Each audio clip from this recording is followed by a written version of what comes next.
Ayan guys. Gawa na yung mga cabinet. Ayan. Ito ano yan. Kikurban yan. Separate yung gagawin yan. Tapos ilalaminate siya ng isang buo para isang ano lang talaga siya. Walang putol. Tapos ito yung mga ano. Ito mock up pa lang to. Ganyan siya. Yung hidden ano siya. Hidden handleless siya. Tapos ito yung ano niya, oh. Nakatago lahat ng tornilyo, malinis, isang buo. Ito yung railing niya, papalitan natin ng ano, yung isang klase, yung may hydraulic, yung mas smooth siya. Kasi ito laging ano natunog, babangga ng babangga.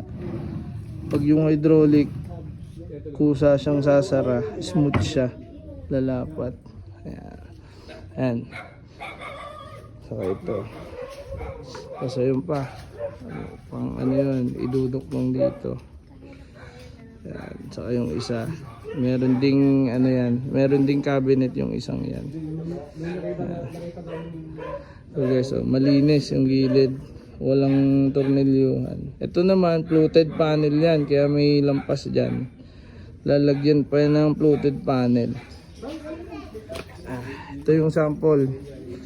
Yan yung sample niya, no. Maganda siya. May fluted panel siya. Yan, ito yung gamit namin dyan. Yan siya.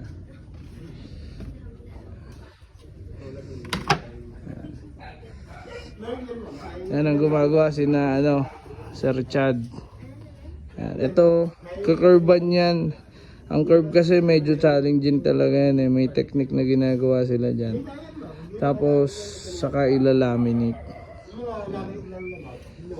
Ito dito tayo sa workshop. Yan. Puro ano dito, puro wood. Mga finishing, modular na mga wood. Yan, kitchen, mga kwarto, cabinet, drawer. Yan ang ginagawa dito. Bukas tapos na to. Yan, by afternoon di-deliver na namin.